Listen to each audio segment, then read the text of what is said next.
तो गाइस इस कहानी को शुरू करने से पहले हम इसके रिलेटेड कुछ इंपॉर्टेंट इन्फॉर्मेशन को जान लेते हैं। दरअसल इस एनिमे की दुनिया के अंदर कर्स्ड एनर्जी नाम की एक पावर एग्जिस्ट करती है जो कि ह्यूमंस के नेगेटिव इमोशन से क्रिएट होती है। क्योंकि जब भी किसी इंसान के मन में नेगेटिव इमोशंस आते हैं जैसे कि डर, गुस्सा, जलन या फिर दुख, तब उस नेगेटिव इमोशन की वजह से एक नेगेटिव एनर्जी पैदा होती है। और फिर जब वही नेगेटिव एनर्जी बहुत ज्यादा क्वांटिटी में एक जगह पर कलेक्ट हो जाती है तब उससे एक कर्स्ड एंटिटी का क्रिएशन होता है जिसे कर्स्ड स्पिरिट कहा जाता है। अब ये कर्स्ड एनर्जी जिससे कर्स्ड स्पिरिट्स पैदा होती है वो सभी के सभी ह्यूमन से निकलती है, पर कोई भी ह्यूमन इन कर्स्ड स्पिरिट्स को देख नहीं सकता, चाहे वो इनके कंधे पर ही क्यों ना बैठे हो। ये कर्स्ड स्पिरिट्स बहुत ही तेजी से पॉपुलेट होते हैं और हर साल हजारों लोगों को जान से मार देते हैं। और इन्हीं कर्स्ड स्पिरिट्स की बत्ती गुल करने के लिए एंट्री होती है जुजुत्सु सॉर्सरर्स। ये जुजुत्सु सॉर्सरर्स ऐसे बीइंग्स हैं जो कि अपनी कर्स्ड एनर्जी को कंट्रोल कर सकते हैं और उसे एज अ पावर भी यूज कर सकते हैं। और इसीलिए ये लोग आम इंसानों के मुकाबले बहुत ज्यादा पावरफुल होते हैं। और ये सॉर्सरर्स कर्स्ड स्पिरिट्स को देख भी सकते हैं और उन्हें मार भी सकते हैं ताकि ये लोग ह्यूमंस को कर्स्ड स्पिरिट से बचा सकें और वर्ल्ड में शांति बनाए रखें। तो कहानी की शुरुआत होती है यूजी इटाडोरी नाम के एक हाई स्कूल स्टूडेंट से जो कि अपने स्कूल के अंदर एक कल्ट ग्रुप का मेंबर भी होता है। यूजी के ग्रुप के अंदर दो और मेंबर्स भी थे और वो उन दोनों के साथ मिलकर भूतों को बुलाने वाले फालतू के गेम्स खेला करता था जैसे कि ओइजा बोर्ड वगैरह। पर वो बाकी के इंसानों से काफी ज्यादा पावरफुल था और यूजी के पास अच्छी खासी फिजिकल स्ट्रेंथ भी थी। उसकी फैमिली में उसके दादाजी के अलावा उसका कोई नहीं था और उसके दादाजी ने ही उसे बचपन से पाल पोस कर बड़ा किया था। लेकिन प्रेजेंट मोमेंट में उसके ग्रैंडफादर की हालत बहुत ही ज्यादा खराब थी और वो हॉस्पिटल में एडमिट थे। यूजी अपने दादाजी से बहुत ज्यादा प्यार करता था, इसलिए स्कूल खत्म होने के बाद वो डायरेक्ट अपने दादाजी से मिलने हॉस्पिटल पहुंच जाता था। लेकिन उसके दादा को ये बात बिल्कुल भी पसंद नहीं थी। उसके ग्रैंडफादर चाहते थे कि यूजी अपनी पावर्स की हेल्प से ज्यादा लोगों की हेल्प करे ताकि जब यूजी की मौत हो तो वो उसके दादाजी की तरह अकेला ना मरे और उसके आसपास बहुत सारे लोग हों जिन्हें उसकी मौत से फर्क पड़े। और फिर ये बातें बोलने के बाद यूजी के ग्रैंडफादर की डेथ हो जाती है और उसके दादाजी की मौत के कुछ टाइम बाद ही एक जुजुत्सु सॉर्सरर यूजी से मिलने हॉस्पिटल आता है जिसका नाम होता है मेगुमी फुशिगिरो। मेगुमी यूजी से बताता है कि वो एक कर्स्ड ऑब्जेक्ट को ढूंढ रहा है और उसे ऐसा लगता है कि ये ऑब्जेक्ट यूजी के पास है। असल में ये कर्स्ड ऑब्जेक्ट सुकुना नाम के एक डीमन की फिंगर होती है। हजारों साल पहले सुकुना नाम का एक सॉर्सरर रहता था। उसकी नेचर काफी ज्यादा इविल भरी थी और अपनी पावर्स का गलत इस्तेमाल करके लोगों को मारता था। लेकिन जब उसकी डेथ हुई और क्योंकि उसके 4 हाथ थे तो उसकी 20 उंगलियों में उसकी सोल बट गई, जिसकी वजह से उसकी सारी की सारी उंगलियों को काटकर छुपा दिया गया और सील कर दिया गया ताकि फिर से दोबारा कभी भी सुकुना का पुनर्जन्म ना हो पाए। और अभी ऐसी ही एक उंगली गायब है जिसे मेगुमी ढूंढ रहा है इस वक्त, क्योंकि उस फिंगर को सील करके यूजी के स्कूल में ही रखा गया था। और फिर यूजी को याद आता है, अरे हाँ ऐसा सा एक बॉक्स मुझे मिला तो था यार स्कूल में आज, पर मैंने वो बॉक्स अपने दोस्तों को दे दिया। वो बाकी जो दो है ना मेरे लफंगे दोस्त उनको दे दिया मैंने वो, और उन्होंने मुझे कहा था कि आज रात को वो उस बॉक्स को खोलने वाले हैं देखने के लिए कि उसके अंदर है क्या। ये सुनकर मेगुमी शॉक्ड रह जाता है और उसे बताता है अबे ओ अगर उसने वो बॉक्स को खोल दिया ना तो सुकुना की फिंगर को सेंस कर वहां पर बहुत सारी कर्स्ड स्पिरिट्स आ जाएंगी और तेरे दोस्तों को खा जाएंगी वो गधे। ये सुनकर यूजी काफी ज्यादा घबरा जाता है और वो दोनों के दोनों निकल पड़ते हैं उन दोनों को रोकने के लिए। लेकिन इधर स्कूल के अंदर हम देखते हैं कि वो दोनों के दोनों उस बॉक्स को खोल देते हैं और उस सील को हटाकर सुकुना की फिंगर को बाहर निकाल देते हैं और तभी उन दोनों के ऊपर काफी सारे कर्स्ड स्पिरिट्स अटैक कर देते हैं। इधर मेगुमी जैसे ही स्कूल के अंदर घुसता है तो उसे अपने सामने कई सारे कर्स्ड स्पिरिट्स दिखते हैं और उनसे फाइट करने के लिए मेगुमी अपनी कर्स्ड टेक्निक को यूज करता है और वहां पे 2 डॉग शिकागामी को समन कर लेता है। दरअसल इस एनिमे में जितने भी जुजुत्सु सॉर्सरर्स होते हैं इन सब के पास अपनी एक खुद की यूनिक कर्स्ड टेक्निक भी होती है और मेगुमी की टेक्निक का नाम है 10 शैडोज, जिसमें वो 10 तरह के अलग अलग पावरफुल शिकागामी को समन कर सकता है और उन्हें अपने कमांड पर यूज कर सकता है। इधर हम देखते हैं कि यूजी स्कूल के गेट के बाहर खड़ा है और वो इसीलिए क्योंकि मेगुमी ने उसे अंदर आने के लिए मना किया था क्योंकि अंदर काफी सारी कर्स्ड स्पिरिट्स थी। पर फिर यूजी को अपने दादाजी की याद आती है जिन्होंने उसे कहा था कि उसे ज्यादा से ज्यादा लोगों की हेल्प करनी है। इधर मेगुमी उन सारे के सारे कर्स्ड स्पिरिट्स के सामने आ जाता है जिन्होंने यूजी के दोनों दोस्तों को पकड़ा हुआ होता है और वो सभी के सभी स्पिरिट्स उन दोनों को खाने की कोशिश कर रहे होते हैं। पर तभी यूजी वहां पर आ जाता है और उन कर्स्ड स्पिरिट्स पर अटैक करके अपने दोनों के दोनों दोस्तों को बचा लेता है। और तभी में पता चलता है कि यूजी भी उन कर्स्ड स्पिरिट्स को देख सकता है, जिसका मतलब है वो बाकी के इंसानों से काफी ज्यादा पावरफुल है। इसके बाद यूजी अपने हाथ में सुकुना की फिंगर को ले लेता है और फिर वो मेगुमी से पूछता है कि भाई क्या है ऐसा इस फिंगर में जिसकी वजह से ये सारे के सारे कर्स्ड स्पिरिट्स यहाँ पे आ रहे हैं। मेगुमी से बताता है इस फिंगर में बहुत ही ज्यादा कर्स्ड एनर्जी है और ये सभी के सभी कर्स्ड स्पिरिट्स जो यहाँ पे अभी आए थे ये सभी इसकी कर्स्ड एनर्जी को सेंस करके आए थे ताकि वो इस फिंगर को खाकर और भी ज्यादा स्ट्रांग हो सके। और भाई अगर इन लोगों ने इस फिंगर को खा लिया ना तो फिर ये इतने पावरफुल हो जाएंगे कि इन्हें हराने की बात तो फिर भूल ही जाओ तुम। लेकिन तभी उन दोनों के ऊपर एक बहुत ही खतरनाक सा कर्स्ड स्पिरिट अटैक कर देता है और वो इतना पावरफुल होता है कि मेगुमी भी उसे हरा नहीं पाता। लेकिन तभी यूजी उस कर्स्ड स्पिरिट से भिड़ जाता है और फिर वो अपनी स्ट्रेंथ के बल पर उस कर्स्ड स्पिरिट से लड़ने की कोशिश करता है। लेकिन थोड़ी देर तक लड़ने के बाद उसे रियलाइज हो जाता है कि चाहे वो जितना मर्जी पावरफुल हो लेकिन वो इस कर्स्ड स्पिरिट को नहीं हरा पाएगा। और तभी वो कर्स्ड स्पिरिट यूजी को उठाकर खाने वाला होता है कि तभी यूजी ये डिसाइड करता है कि वो सुकुना की फिंगर को खा लेगा जिससे कि उसके अंदर भी कर्स्ड एनर्जी आ जाएगी और बहुत ही ज्यादा पावरफुल हो जाएगा, कर्स्ड स्पिरिट को हरा देगा। और यूजी ठीक ऐसा ही करता है, वो सुकुना की फिंगर को खा लेता है और ये देखकर मेगुमी की सिट्टी पिट्टी गुल हो जाती है। अबे ये क्या कर दिया तूने, पागल हो गया तू, ये कोई मजाक की बात नहीं है, ये आम इंसान अगर कोई खाएगा तो वो मर जाएगा उसी वक्त, मुझे क्या मर भाई तू। पर हम देखते हैं कि जैसे ही यूजी सुकुना की फिंगर को खाता है तो मरने की बजाय यूजी बहुत ज्यादा पावरफुल हो जाता जाता है और फिर वो एक ही अटैक से उस कर्स्ड स्पिरिट को मार देता है। और हम देखते हैं कि यूजी के चेहरे पर 2 और आंखें आ जाती हैं और उसकी पूरी बॉडी पर अजीब से टैटूज भी बनने शुरू हो जाते हैं, जिससे हमें पता चलता है कि यूजी के जरिए सुकूना फिर से जिंदा हो चुका है, जिसका मतलब है कि वो भी फिर से रिकॉल हो चुका है। रिकॉल बीजीएमआई थोड़ी है ये, लेकिन ऐसा होना बहुत बड़ी बात थी, क्योंकि लाखों करोड़ों इंसानों में से कोई एक ही ऐसा इंसान होता है जिसके अंदर इतनी पावर हो कि वो सुकूना की पावर्स को बर्दाश्त कर सके, और यूजी ऐसा ही एक पावरफुल इंसान है। सुकूना यूजी के कपड़े फाड़ देता है और फिर वो जोर जोर से हंसने लग जाता है और कहता है अब मैं पूरी तरह से आजाद हूँ और इस बार मैं पूरी दुनिया को मिटा दूंगा। लेकिन तभी हम देखते हैं कि यूजी अपनी बॉडी पर फिर से कंट्रोल पा लेता है और ये देखकर सुकूना भी शॉक्ड रह जाता है। अबे ये क्या, इस इंसान के अंदर इतनी ताकत कैसे है, इसने मुझे खुद से अलग कैसे कर दिया। यूजी ने सुकूना तक को भी ओवर पावर कर दिया था और सुकूना को फिर से जिंदा देखकर मेगुमी हक्का बक्का रह जाता है, क्योंकि मेगुमी जानता था कि ये सुकूना बहुत ज्यादा तबाही मचा सकता है, वो बहुत ज्यादा पावरफुल है और उसे पता होता है कि उसे सुकूना को इसी वक्त मारना होगा, वरना ये पूरी की पूरी दुनिया को डिस्ट्रॉय कर देगा। इसीलिए वो अपने सबसे खतरनाक शिकिगामी को बुलाने लगता है अब सुकूना को मारने के लिए। पर प्रॉब्लम ये थी, जो उसका सबसे पावरफुल वाला शिकिगामी था उस पर उसका बिल्कुल भी कंट्रोल नहीं था, और अगर मेगुमी ने उसे अभी बाहर निकाला तो हो सकता है कि वो शायद इसी को ही मार दे। पर फिर भी मेगुमी रिस्क लेकर खुद की जान दांव पर लगा, कुछ जैसे ही वो उस शिकिगामी को बाहर निकालने वाला होता है, तभी पीछे से उसका टीचर गोजो सतारो वहाँ पर आ जाता है। गोजो के फैंस नीचे कमेंट्स में अटेंडेंस तो दे दो भाई। गोजो सतारो इस पूरे के पूरे एनिमे का सबसे ज्यादा पावरफुल क्रिएचर है। अब गोजो यूजी के पास आता है और उसे पता चलता है कि ये यूजी ने सुकूना को ओवर पावर्ड कर दिया है, जिससे गोजो भी काफी ज्यादा शॉक्ड होता है। पर यहाँ पर एक प्रॉब्लम होती है। दरअसल जुजुत्सु के रूल्स के अकॉर्डिंग अगर कोई नॉर्मल इंसान किसी कर्स्ड ऑब्जेक्ट को खा ले तो जुजुत्सु सॉर्सरर्स को उसे जान से मारना होता है। लेकिन यहाँ पर गोजो देखता है कि यूजी सुकूना पर कंट्रोल कर पा रहा है और इसलिए वो यूजी से कहता है, यूजी एक काम करो, अभी उस सुकूना को तुम्हारी बॉडी पर ओवर पावर्ड होने दो और जब तुम चाहो अपनी बॉडी को फिर से वापस ले लेना। मैं सुकूना से एक बार फाइट करना चाहता हूँ, क्या तुम ऐसा कर सकते हो यूजी? यूजी गोजो की बात मान जाता है और जैसे ही सुकूना यूजी पर हावी हो जाता है तो सुकूना गोजो पर अटैक कर देता है, लेकिन गोजो अपनी स्पीड की मदद से उसके अटैक्स को आसानी से डॉच कर लेता है और सुकूना को हरा देता है और यूजी अपनी बॉडी को वापस से टेक ओवर कर लेता है। और इसके बाद गोजो यूजी को बेहोश कर देता है और फिर वो मेगुमी को बताता है, देखा तुमने, इस बच्चे के अंदर सुकूना तक को कंट्रोल करने की पावर है। मेगुमी,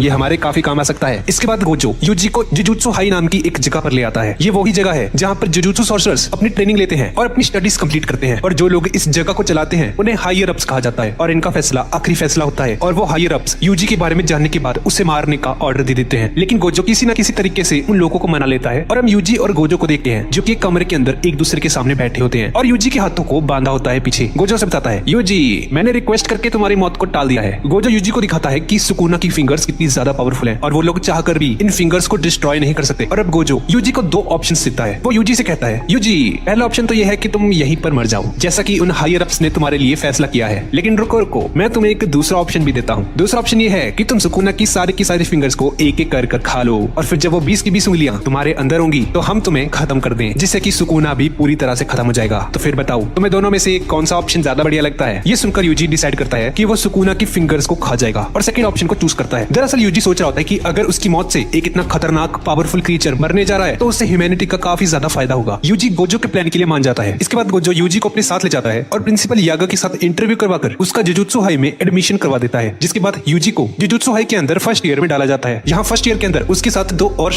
तो पिछले एपिसोड में हमने देखा कि गोजो यूजी को अपने साथ ले जाता है और प्रिंसिपल यागा के साथ इंटरव्यू करवाकर उसका जुजुत्सु हाई में एडमिशन करवा देता है। अब आगे, जिसके बाद यूजी को जुजुत्सु हाई के अंदर फर्स्ट ईयर में डाला जाता है। यहाँ फर्स्ट ईयर के अंदर उसके साथ 2 और स्टूडेंट भी होते हैं, जिसमें एक होता है मेगामी और दूसरी होती है नोबारा। मेगामी गोजो का पुराना स्टूडेंट होता है, जबकि यूजी और नोबारा न्यू स्टूडेंट होते हैं। इसलिए गोजो उन दोनों का एक टेस्ट लेने के लिए डिसाइड करता है और इसके लिए वो उन दोनों को एक भूतिया बिल्डिंग के अंदर भेजता है, जहाँ पर उन्हें कर्स्ड स्पिरिट को मारना होगा। यहीं पर यूजी को एक कर्स्ड टूल भी दिया जाता है, इसलिए क्योंकि अभी तक यूजी के अंदर कोई भी कर्स्ड एनर्जी नहीं है और उसने उस एनर्जी को इस्तेमाल करना नहीं सीखा है। ये कर्स्ड टूल ऐसे वेपन्स होते हैं जिससे कर्स्ड स्पिरिट को नुकसान पहुंचाया जा सकता है, क्योंकि नॉर्मल वेपन्स इन कर्स्ड स्पिरिट के ऊपर कोई भी असर नहीं करते। अब अंदर जाकर यूजी और नोबारा अंदर के सभी कर्स्ड स्पिरिट को खत्म कर देते हैं और गोजो टेस्ट को आसानी से पास कर लेता है। इसके कुछ टाइम बाद जुजुत्सु स्कूल का असिस्टेंट मैनेजर, जिसका नाम कियोटाका होता है, वो उन तीनों से मिलने वहाँ पर आता है और वो उन्हें बताता है कि वह उन तीनों को एक बहुत ही बड़े मिशन पर भेज रहा है। पर उस मिशन पर जाने से पहले कियोटाका उन्हें कुछ बातें समझाता है और उन तीनों से कहता है कि अंदर जाके उन तीनों का मुकाबला अलग अलग ग्रेड्स के कर्स्ड स्पिरिट से होने वाला है। दरअसल ये जो भी कस्ट स्पिरिट होते हैं उन्हें ग्रेड्स में बांटा जाता है। ग्रेड 4 के कस्ट स्पिरिट के लिए एक लकड़ी का बैट भी काफी रहेगा। ग्रेड 3 के लिए एक हैंड गन। ग्रेड 2 वाले थोड़े और ज्यादा पावरफुल होते हैं और ग्रेड 1 वालों के लिए तो एक टैंक भी काफी है उन्हें मारने के लिए। और ग्रेड 1 की कस्ट स्पिरिट से बहुत ही कम लोग मुकाबला कर सकते हैं, लेकिन कुछ स्पेशल ग्रेड वाले कस्ट स्पिरिट्स भी होते हैं और इनकी पावर एक्सट्रीमली हाई होती है, जिन्हें स्पेशल ग्रेड में रखा जाता है, जो कि सभी ग्रेड से ऊपर होते हैं। और जैसे कि इन कस्ट स्पिरिट को ग्रेड्स में बांटा गया है, वैसे ही जुजुत्सु सोर्सेज को भी ग्रेड्स में बांटा जाता है। अब ये सारी इंफॉर्मेशन देने के बाद कियोटाका उन्हें मिशन पे भेजता है और अंदर आने के बाद उनका मुकाबला सीधा ही एक स्पेशल ग्रेड वाले कर्स स्पिरिट से हो जाता है। और इस कर्स स्पिरिट ने भी सुकुना की एक फिंगर खाई थी, जिसकी वजह से इसके अंदर इतनी ज्यादा पावर आ गई थी। वो एक स्पेशल ग्रेड कर्स स्पिरिट बन गया था। वो दोनों उस पर हमला करते हैं, लेकिन वो कर्स स्पिरिट बहुत ही ज्यादा पावरफुल होता है और वो उसे नहीं हरा पाते। और तो और वो यूजी और मेगामी को काफी हद तक घायल कर देते हैं। इसलिए अब यूजी को सुकुना को बुलाना पड़ता है और उसकी मदद करने के लिए कहता है। और सुकुना यूजी से कहता है कि तुम चाहते हो मैं तुम्हारी मदद करूं, लेकिन अगर मैं बाहर आ गया तो मैं तुम्हारे दोनों दोस्तों को भी खत्म कर दूंगा इस कर्स स्पिरिट के साथ साथ। तो बोलो क्या ये तुम्हें मंजूर है? ये सुनकर यूजी मेगामी से कहती है कि मेगामी तुम नोबारा को लेकर यहाँ से बाहर निकल जाओ। ये कर्स्ट मेगामी के डिवाइन डॉग के टुकड़े कर देता है और यूजी का एक हाथ भी काट देता है। दूसरी तरफ नोबारा एक ऐसी जगह पर फंस गई थी जहाँ पर हर जगह अजीब से मास्क उड़ रहे थे। हवा में एक स्पिरिट नोबारा को खाने ही वाली होती है, तभी मेगामी वहाँ पर आकर उसको बचा लेता है। इसके बाद वो लोग वहाँ से निकल जाते हैं। नोबारा को हॉस्पिटल ले जाया जाता है, लेकिन मेगामी यूजी के लिए यहीं पर रुक जाता है। बिल्डिंग के अंदर हम देखते हैं कि यूजी सुकुना को अपनी बॉडी का कंट्रोल देता है, जिससे सुकुना आसानी से उस स्पेशल ग्रेड की कर्स स्पिरिट को मार देता है और उसके पास से ही अपनी उंगलियां भी ले लेता है जो उस कर्स स्पिरिट ने खाई थी। और इस बार हम लोग देखते हैं कि पहले की तरह यूजी अपनी बॉडी पर वापस से कंट्रोल नहीं कर पाता। सुकुना पहले तो अचानक से मेगुमी के पास आ जाता है और फिर सुकुना यूजी की बॉडी में से उसका दिल बाहर निकाल देता है। अगर यूजी वापस से कंट्रोल उससे ले भी ले उसकी बॉडी का, तो दिल ना होने की वजह से उसकी तुरंत ही मौत हो जाए। ऊपर से सुकुना अपनी एक और फिंगर भी खा लेता है, जिससे उसकी पावर और भी ज्यादा बढ़ जाती है। अब ये देखकर मेगामी हैरान रह जाता है और यूजी को रोकने के लिए मेगामी उस पर अटैक कर देता है, लेकिन सुकुना बहुत ही आसानी से उसे हराने लगता है। मेगामी उस पर अपनी 10 शैडो टेक्निक यूज करता है। अब मेगामी अपने सबसे पावरफुल सेकिगामी को बुलाने लगता है बाहर, क्योंकि वो समझ जाता है कि सुकुना को अकेले नहीं हराया जा सकता। इसलिए अब उसे अपना सेक्रीफाइस करके सुकुना को यहीं पर मार देना होगा। लेकिन अपने सबसे पावरफुल सेकिगामी को समन करने से पहले यूजी अपनी बॉडी सुकुना से वापस लेता है, लेकिन जैसे ही यूजी वापस आता है तो दिल ना होने की वजह से यूजी नीचे जमीन पर गिर जाता है और उसकी मौत हो जाती है। दूसरी तरफ हम एक अजीब आदमी को देखते हैं जिसके साथ 3 कर्स स्पिरिट होते हैं। ये लोग एक कैफे के अंदर जाते हैं और वहाँ पर सुकुना की उंगलियों के बारे में बात करते हैं। ये लोग असल में दुनिया पर राज करना चाहते हैं, जिसके लिए इन्हें 2 काम करने होंगे। सब पहले तो गोजो को रास्ते से हटाना होगा, उसे मारकर, और सुकुना को अपनी तरफ करना होगा। इधर दूसरी तरफ अब गोजो को ये पता चलता है कि यूजी की मौत हो चुकी है। उसे और उसकी टीम को एक स्पेशल कर्स से लड़ने के लिए भेजा गया था। तो ये सब सुनकर वो समझ जाता है कि ये हायर एप्स की चाल थी। उन्होंने ऐसा इसलिए किया क्योंकि वो यूजी को मारना चाहते थे। इसकी वजह से ही उन्होंने यूजी की टीम को इतने खतरनाक मिशन पर भेजा ताकि वो कर्स स्पिरिट यूजी को जान से मार दे। इधर हम यूजी की बॉडी को देखते हैं, लेकिन तभी हमें पता चलता है कि यूजी की बॉडी के अंदर उसकी कॉन्शियसनेस अभी भी जिंदा थी, और ऐसा इसलिए क्योंकि हर एक सॉर्सर्स के अंदर एक स्पेशल जगह होती है जिसे इनेट डोमेन कहा जाता है। और जब यूजी मरने वाला था तो मरने से पहले ही उसकी सोल सुकुना की इनेट डोमेन में आ गई थी। सुकुना के पास आने के बाद उन दोनों की आपस में फाइट होती है और इस फाइट में सुकुना यूजी को बहुत ही आसानी से हरा देता है। और यूजी को हराने के बाद सुकुना यूजी के साथ एक डील करता है और डील के अंदर वो यूजी से कहता है कि वो उसके हार्ट को ठीक करके उसे वापस जिंदा कर देगा, लेकिन इसके बदले में वो चाहता है कि उसके बॉडी के ऊपर टेक ओवर कर सकते हैं और अपनी मर्जी से बाहर आ सके। लेकिन ऐसा वो सिर्फ 1 ही मिनट के लिए करेगा। वो उसके हार्ट को ठीक करके उसे वापस जिंदा कर देगा, लेकिन इसके बदले में वह यह चाहता है कि वह जब चाहे उसकी बॉडी के ऊपर टेक ओवर कर सकता है। और अपनी मर्जी से बाहर आ सके, लेकिन ऐसा वो सिर्फ 1 ही मिनट के लिए करेगा और इसके लिए यूजी को एक्सटेंशन वर्ड बोलना पड़ेगा। और दूसरी शर्त यह है कि यूजी इस डील के बारे में भूल जाएगा, मतलब उसे कुछ भी याद नहीं रहेगा कि उसके साथ क्या डील हुई थी। यूजी वैसे भी मरने वाला होता है, इसलिए वो इस डील को एक्सेप्ट कर लेता है। बस ये सुकुना से ये कहता है कि वो वादा करे उससे कि वो यूजी की बॉडी पर कब्जा करने के बाद किसी भी इंसान को नुकसान नहीं पहुंचाएगा, तो उसे उसकी डील से कोई दिक्कत नहीं होगी। सुकुना उसकी बात से मान जाता है और उनके बीच में यह डील हो जाती है। और इसके बाद ये दोनों ही इसका एक बाउंडिंग वाव लेते हैं, जो कि एक कॉन्ट्रैक्ट की तरह है इन दोनों के बीच में। और इस कॉन्ट्रैक्ट को ना ही यूजी तोड़ सकता है और ना ही सुकुना। इसके बाद हम देखते हैं कि यूजी फिर से जिंदा हो जाता है और इसकी बॉडी के सारे घाव फिर से भर जाते हैं और उसके पास खड़ी एक कर्स्ट उसे वापस से जिंदा हुआ देखकर शॉक्ड रह जाती है। इसके बाद गोजो डॉक्टर सोगो, जो कि वही नर्स थी जिसे हमने अभी देखा था, उसे कहता है कि वो यूजी के जिंदा होने की बात किसी को भी नहीं बताए, स्पेशली हायर अप सिमित को, किसी को भी नहीं। इसके बाद गोजो यूजी को अपने साथ ले जाता है और फिर से उसे एक सीक्रेट जगह पर ले जाकर वो यूजी को सिखाता है कि वो अपनी कर्स्ट एनर्जी को कैसे यूज कर सकता है। और यूजी अपनी ट्रेनिंग करने लगता है कर्स्ट एनर्जी को टेक करने के लिए और गोजो यूजी को ट्रेनिंग करता हुआ छोड़कर वहाँ से निकल जाता है। गोजो एक गाड़ी से जा रहा होता है, लेकिन तभी उसे फील होता है कि कोई उसका पीछा कर रहा है, इसलिए वो कार को रोकता है और कार से बाहर आता है और ड्राइवर को वहाँ से जाने के लिए बोलता है, उसे वहीं पर छोड़कर। इसके बाद हम देखते हैं कि जोगो गोजो पर अटैक कर देता है और ये बंदा उसके बंदे की टीम का एक मेंबर होता है जिसे हमने अभी देखा था। उस रेस्टोरेंट में जोगो गोजो से वहाँ पर लड़ने के लिए इसलिए आया होता है क्योंकि वो उस बंदे की बात से सहमत नहीं है और उसे ऐसा लगता है कि ये गोजो इतना ही ताकतवर नहीं है, मैं इसे हरा सकता हूँ। और यही सोचकर वह गोजो को हराने के लिए वहाँ पर आया है। इसलिए इस लड़ाई के अंदर गोजो जोगो को बहुत ही बुरी तरह से मारता है और आखिर में उसके सर को उखाड़ देता है। और फिर गोजो अपनी टेलीपोर्ट टेक्निक का यूज करके यूजी को भी वहाँ ले आता है और उसे वहाँ पर डोमेन एक्सपेंशन नाम का एक बहुत ही पावरफुल अटैक दिखाता है। लेकिन उसे मारने से पहले गोजो ये सोचता है कि आखिरकार इसे यहाँ पर भेजा किसने। तो गाइस, जो कि बाकी के मेंबर्स के बारे में भी आपको बता देता हूँ, जिनमें है हनामी, जो कि लोगों के जंगल के लिए डर से पैदा हुआ है और इसकी स्पेशल टेक्निक में ये जंगल में जैसे बहुत ही खूबसूरत से फूल बना देता है। तीसरा मेंबर है डगन, जो कि लोग के समुद्र के डर से पैदा हुआ है और इसका डोमेन एक्सपेंशन एक बीच है। इसके बाद माहितो, जो कि इस ग्रुप का लीडर है और ये इंसानों की आपस में जो हेट होती है उससे पैदा हुआ है और अपनी स्पेशल टेक्निक से ये लोगों के अंदर की सोल को मैनिपुलेट कर सकता है। और इस टीम का आखिर मेंबर होता है गीटो, जो कि एक इंसान है, कोई कर्स स्पिरिट नहीं। ये बंदा गोजो का एक टाइम पे बेस्ट फ्रेंड भी हुआ करता था, लेकिन अब सबको लगता है कि ये मर चुका है। इधर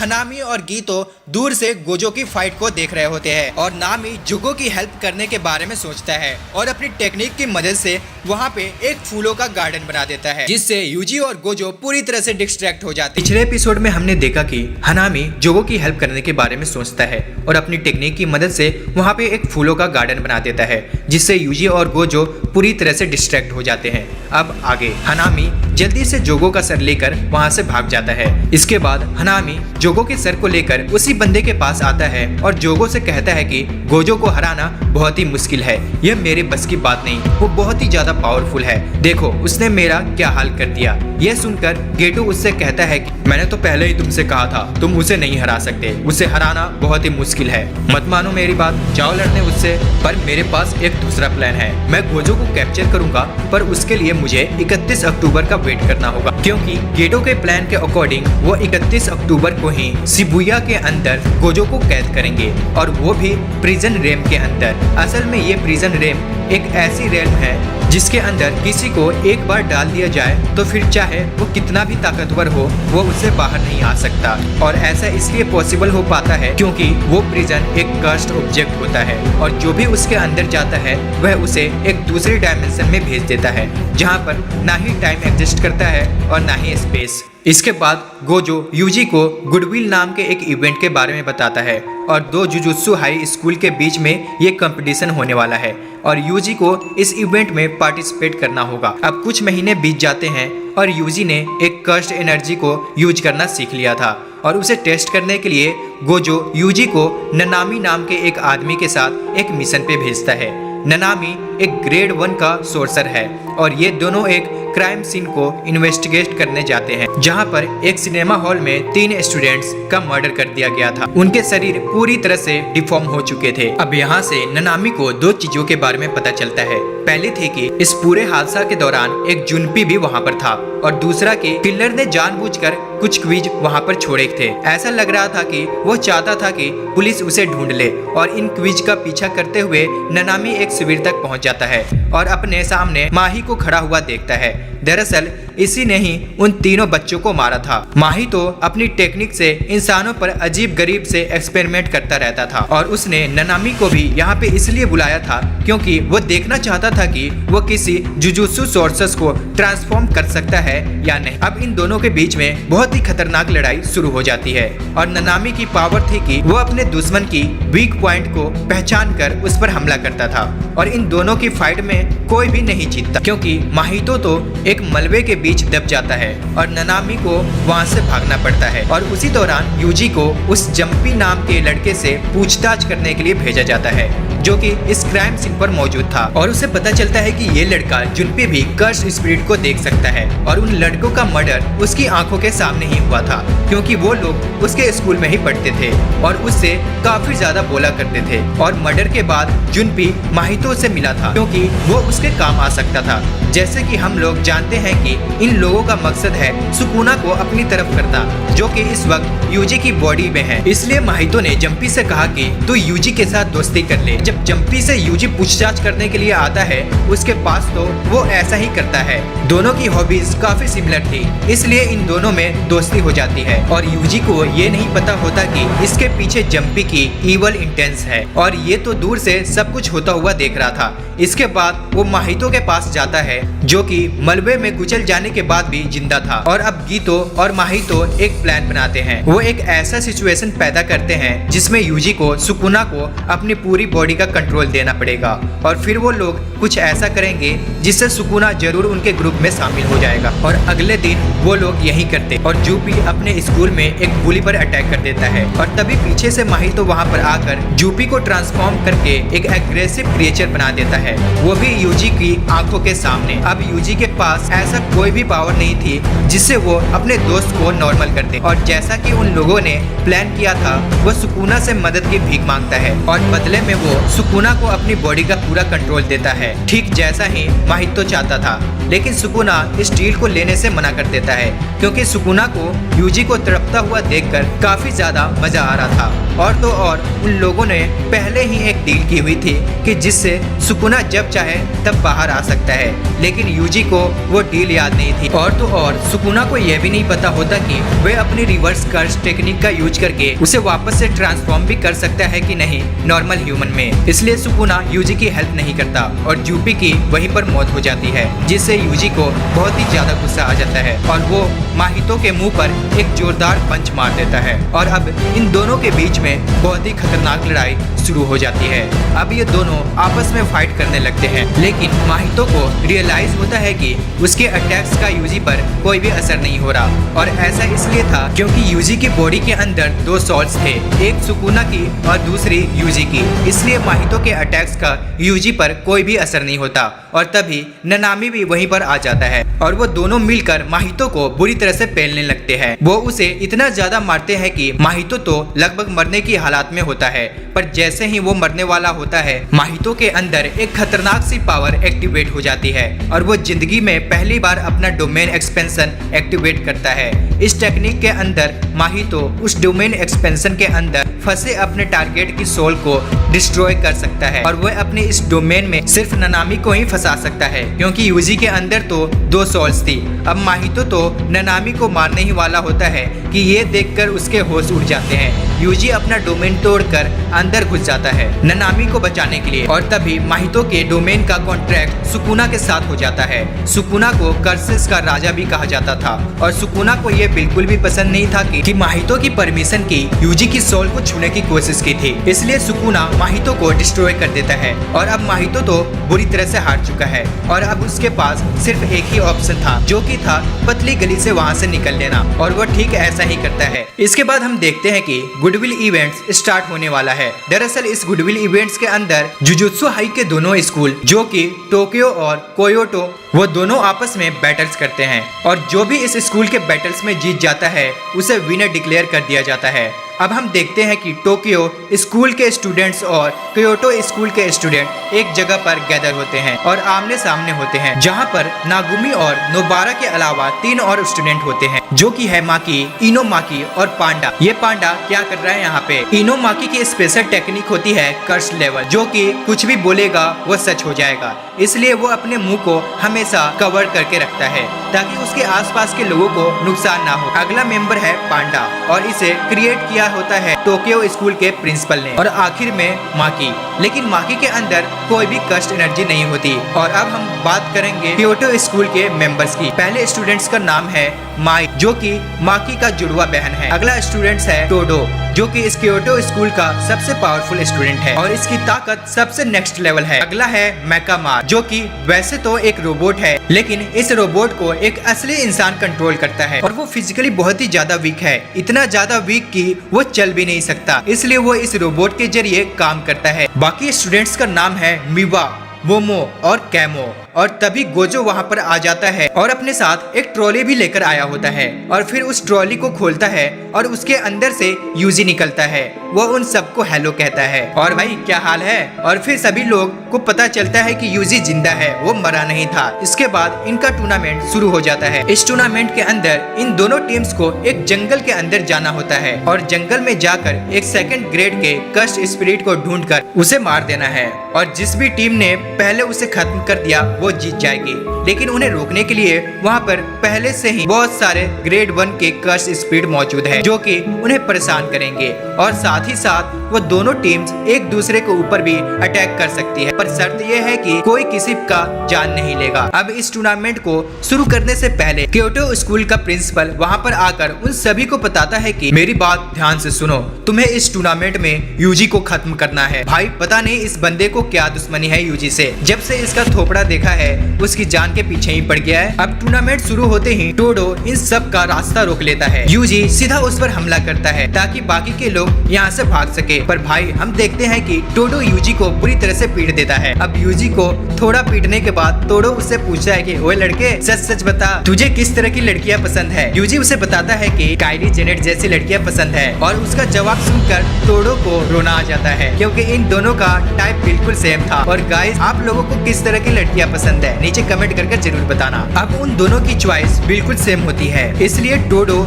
यूजी को अपना बेस्ट फ्रेंड बना लेता है। अब प्लान के मुताबिक बाकी स्टूडेंट भी यूजी को जान से मारने वहाँ पे आते हैं, लेकिन टोडो उन सबको भगा देता है क्योंकि वो अकेले ही यूजी से लड़ना चाहता था। अब यूजी से लड़ते लड़ते टोडो उसे काफी ज्यादा रिस्पेक्ट करने लगता है, और तो और यूजी को वो कर्स्ट स्पिरिट को ठीक से यूज करना भी सिखा देता है। दूसरी तरफ पांडा और मेकामारू की लड़ाई होती है, जिससे पांडा अपनी गोरिल्ला मोड में आकर आसानी से हरा देता है। माकी मिवा को हरा देती है, और नोबारा मोमो को हराती है। माई नोबारा को हराती है, और फिर माई को माकी हरा देती है। दूसरी तरफ माहितो स्कूल के अंदर पहुंच चुका है, और हमें पता चलता है कि ये सब गेतो और माहितो का प्लान होता है, क्योंकि वो सब ये जानते हैं कि टोक्यो स्कूल के अंदर सुकुना की 6 उंगलियां रखी हुई है, और किसी तरह वो लोग अगर इन उंगलियों को हासिल कर लेते हैं और उसे एक साथ यूजी को खिला दें, तो उन्हें लगता है कि शायद सुकुना पूरी तरह से बाहर आ जाएगा यूजी की बॉडी से निकलकर, और शायद फिर उनका वो लोग साथ भी देने लगे। और ये लोग वहाँ पर उन्हीं उंगलियों को लेने आए हैं, इसलिए ये लोग उनका ध्यान भटका रहे हैं। अब उन्हें इस फालतू के टूर्नामेंट में अब कैमो और मेगामी की तरफ हम देखते हैं कि वो स्पिरिट कोई और नहीं बल्कि हनामी होता है, और वो धीरे धीरे करके सब पर अटैक करता है और सभी को बुरी तरह से। पिछले एपिसोड में हमने देखा कि वो स्पिरिट कोई और नहीं बल्कि हनामी होता है, और वो धीरे धीरे करके सभी पर अटैक करता है और सभी को बुरी तरह से मारने लग जाता है। अब आगे तभी टोडो और यूजी वहां पर आते हैं हनामी से फाइट करने के लिए, और हमें टोडो की क्लैप टेक्निक के बारे में पता चलता है, जो कि एक ऐसी स्पेशल टेक्निक है जिसके अंदर टोडो क्लैप कर किसी के भी साथ अपनी पोजीशन को चेंज कर सकता है। और टोडो और यूजी मिलकर हनामी पर काफी ज्यादा भारी पड़ रहे होते हैं। गीटो और हनामी ने मिलकर एक कवर बनाया होता है ताकि गोजो वहां पर ना आ सके, क्योंकि वो लोग जानते थे कि अगर गोजो वहां पर आ गया तो गोजो पलक झपकते ही सभी को हरा देगा। लेकिन कुछ देर बाद हम लोग देखते हैं कि वो कर्टन जो गोजो को रोकने के लिए वहां पर बनाया गया था वो हट जाता है और अब गोजो हवा में उड़कर अपने दुश्मनों के लोकेशन को ढूंढने लगता है। अब इसके बाद हनामी को मारने के लिए गोजो एक बड़ा सा लॉन्ग रेंज अटैक करता है जिसका नाम था होलो टेक्निक पर्पल, और ये टेक्निक इतनी ज्यादा खतरनाक थी कि हनामी की आधी बॉडी डिस्ट्रॉय हो जाती है, पर हनामी जिंदा बच निकला था। इसी बीच माहितो स्कूल के अंदर उन फिंगर्स को चुरा लेता है और उन 6 फिंगर्स के साथ साथ उसने 3 डेथ पेंटिंग भी चुरा ली थी। अब इस पूरे इंसिडेंट के बाद गोजो को एक चीज तो समझ आ गई थी, इन सभी के बीच एक खबरी छुपा हुआ था जो कि इन कर्सेस को सारी इंफॉर्मेशन दे रहा है और इनका गुडविल इवेंट भी कैंसिल कर दिया जाता है। लेकिन टोटो कहता है कि ना भाई, हमें इस कंपटीशन को जारी रखना चाहिए अभी। और दूसरे दिन ये लोग सब मिलकर बेसबॉल मैच खेलते हैं। ये गोजो का आइडिया था जिसमें यूजी आराम से अपनी टीम को जितवा देता है और इस तरफ टोक्यो स्कूल के प्रिंसिपल क्योटो स्कूल के प्रिंसिपल को बात करके मना लेते हैं कि भाई छोड़ दे उस यूजी का पीछा, तू उस पर हमला करना बंद कर। अब एक हफ्ता बीत जाता है। अब हम देखते हैं कि गोजो यूजी और नोबारा को एक मिशन पर भेज रहा होता है। इस मिशन के अंदर 4 लोगों की अनजान तरीके से मौत हो जाती है और जब इन चारों के बीच एक लिंक ढूंढा जाता है तो उन्हें पता चलता है कि ये चारों के चारों एक ही स्कूल में पढ़ा करते थे। फिर वो स्कूल में जाते हैं इनके बारे में और पता करने के लिए, और स्कूल में जाकर उन्हें पता चलता है कि इसी स्कूल में मेगुमी पढ़ा करता था। इसके बाद उन्हें पता चलता है कि स्कूल के पास ही एक सुनसान सा ब्रिज है जिसे सब लोग हॉन्टेड मानते हैं, और आज से ठीक 4 साल पहले ये चारों स्टूडेंट उसी ब्रिज के पास बेहोश पाए गए थे और उन चारों में से किसी को भी याद नहीं था कि वो यहाँ कैसे पहुँचे, आखिर क्या हुआ था। इसके बाद वो समझ जाते हैं कि इन चारों के चारों को किसी कर्स्ड स्पिरिट ने ही मारा है। इसी टाइम पर उन तीनों से मिलने एक लड़की वहाँ पर आती है जो कि मेगुमी की क्लासमेट होती है और वो उसे बताती है कि कुछ साल पहले जब वो चारों लड़के उस ब्रिज पर गए थे तब उस टाइम पर वो भी वहाँ पे थी और मेगुमी की बहन भी वहाँ पर थी, इसलिए पिछले 1 हफ्ते से उसके साथ बहुत ही पैरानॉर्मल एक्टिविटी हो रही थी। ये सुनकर मेगुमी काफी ज्यादा परेशान हो जाता है कि शायद उसकी बहन को जान का खतरा है। मेगुमी डिसाइड करता है कि अपनी बहन की जान को बचाने के लिए वो उस ब्रिज के पास जाकर उस कर्स स्पिरिट को खत्म कर देगा और वो तीनों ऐसा ही करते हैं। रात होने पर वहाँ पर जाते हैं जहाँ वो एक बैरियर के अंदर फंस जाते हैं और वहाँ पर उन्हें एक अजीब सा कर्स्ड स्पिरिट नजर आता है और मेगुमी, यूजी और नोबारा दोनों को उस बैरियर से बाहर फेंक देते हैं और तभी मेगुमी के सामने वही कर्स्ड स्पिरिट आ जाता है जिसने उन चारों को मारा था और हमें पता चलता है कि यहाँ पे सभी के सभी स्पिरिट्स स्पेशल ग्रेड के कर्सेस हैं और ये जो सबको मार रहा है इसने सुकुना की उंगली खा रखी है। इसके बाद मेगुमी उसे मारने के लिए अपना एक डोमेन एक्सपेंशन क्रिएट करता है और उसकी हेल्प से वो उस कर्स स्पिरिट को खत्म कर देता है।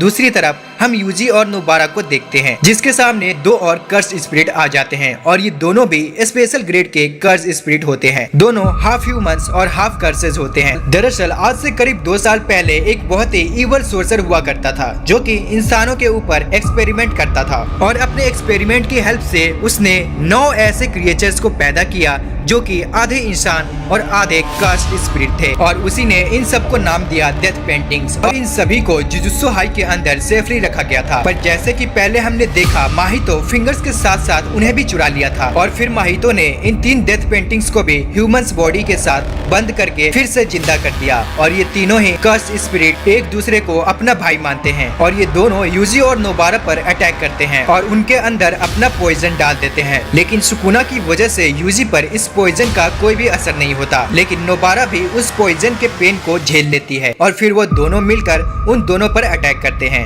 और अपनी पूरी ताकत से उन दोनों को खत्म कर देते हैं। इसके बाद मेगुमी वहाँ पर आता है उन दोनों से मिलने और वो यूजी के हाथ में सुकुना के फिंगर्स देता है ताकि वो उसे संभाल के रखे, लेकिन जैसे ही यूजी उसे पकड़ने लगता है तो सुकुना यूजी की बॉडी के जरिए उस फिंगर को खा लेता है। अब जुजुत्सु हाई में ये न्यूज फैल जाता है कि इन तीनों ने स्पेशल ग्रेड वाले कर्सेस को मारा है और गोजो भी काफी खुश होता है। इसके बाद तोडो यूजी, नोबारा और मेगुमी के लिए उस बूढ़े प्रिंसिपल से सिफारिश भी करता है उन्हें ग्रेड 1 का सोर्सेज रिसोर्सेज बना देना चाहिए और गोजो अपनी एक फैन मिमी को रिश्वत देता है जो कि माकी और पांडा की सिफारिश करती है फर्स्ट ग्रेड सोर्सेस बनाने के लिए। इस तरफ यूजी को रियलाइज होता है कि वो चारों लोग जिन्हें हमने अभी पहले देखा था वो यूजी की वजह से ही मरे थे। ना वो सुकुना की फिंगर्स खाता, ना ही वो ब्रिज वाला कर्स एक्टिवेट होता और ना ही फिर वो कर्स स्पिरिट उन चारों को मारती, जिसकी वजह से यूजी को काफी बुरा महसूस होता है। अब इसके बाद ये तीनों शॉपिंग करने के लिए निकलते हैं और तभी इन्हें गोजो का कॉल आता है जो इन तीनों को एक टॉप सीक्रेट मिशन पर जाने के लिए बोलता है और वो तीनों इसके लिए पूरी तरह से तैयार थे। तो गाइस, इसके बाद कहानी 2006 से शुरू होती है और हम गीतो को एक गली में जाते हुए देखते हैं और उसे एक कर्स्ड स्पिरिट दिखाई देती है और गीतो उसे एक्सरसाइज करके उसे एक गोले में बदल देता है और उसे अब्जॉर्ब कर लेता है।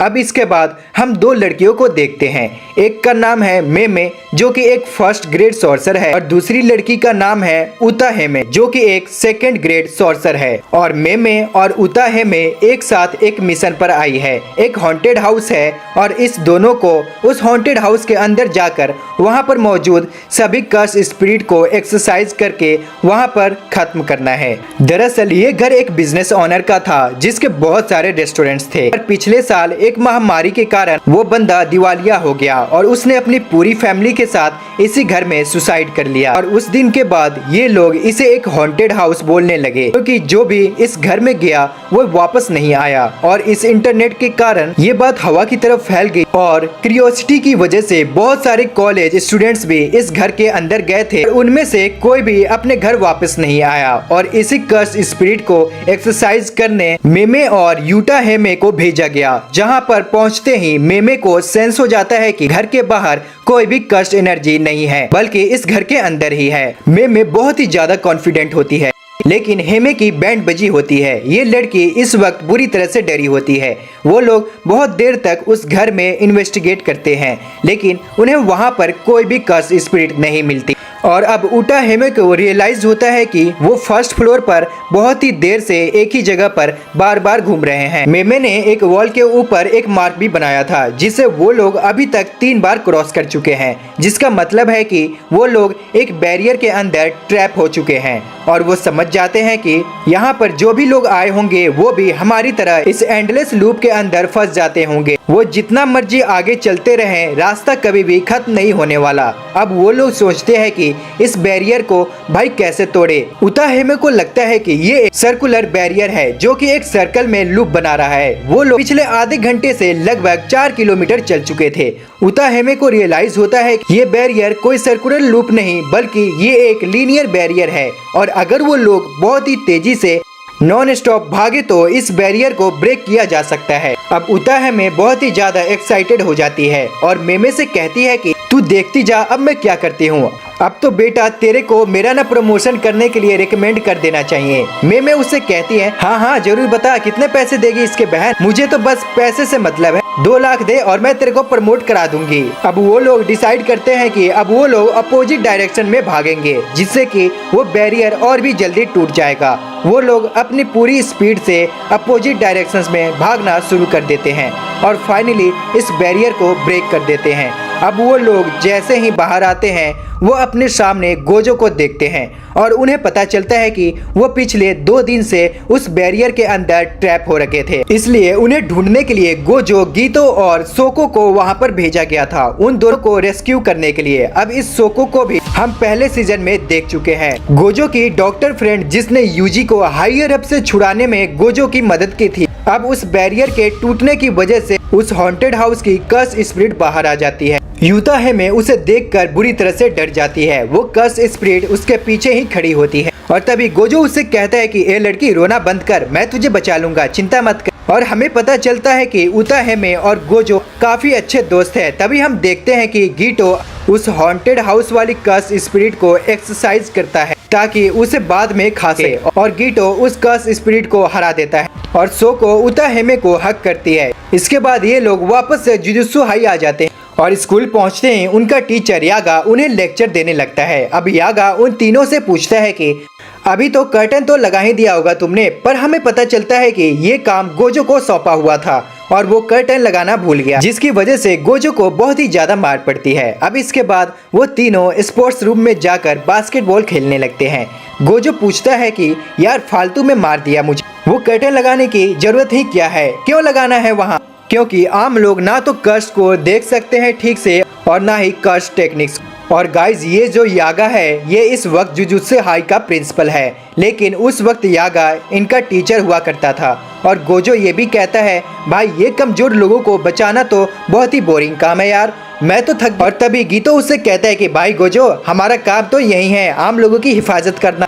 हाँ हाँ ठीक है, तुम दोनों को अब तो बहुत ही इम्पोर्टेंट मिशन पर जाना है। हालांकि ये मिशन तुम दोनों के लिए काफी ज्यादा डिमांडिंग हो सकता है और तो और तुम इसे ना कर पा, लेकिन खुद टेंगन सामा ने तुम्हें इस मिशन के लिए चूज किया। टेंगन सामा वही आदमी है जो कि जुजुत्सु हाई का गार्डियन है। ये बंदा 10,000 साल का है और जुजुत्सु वर्ल्ड का one of the strongest character भी है। ये बंदा अपनी कर्स्ट एनर्जी की वजह से इमोर्टल हो चुका है, पर इमोर्टल होने के बावजूद भी उसकी बॉडी बूढ़ी होती है। पर आज से 2 दिन बाद इस बंदे को उसके स्टार प्लाज्मा वेसल से इमर्ज किया जाने वाला है और जो लड़की इस बंदे का वेसल बनेगी उसकी इंफॉर्मेशन अब लीक हो चुकी है। और 2 ऐसे ग्रुप्स है जो इस लड़की को मारना चाहते हैं। इसमें से पहला है क्यू ग्रुप और इसमें वो बंदे हैं जो कि जुजुत्सु सोर्सेस के खिलाफ है और उन्हें दुनिया से खत्म करना चाहते हैं। और दूसरा है स्टार रिलीजियस ग्रुप, ये लोग मास्टर टीन को भगवान की तरफ पूजते हैं और ये लोग नहीं चाहते कि उन्हें किसी भी ह्यूमन के साथ मर्ज किया जाए और उन्हें ऐसा लगता है कि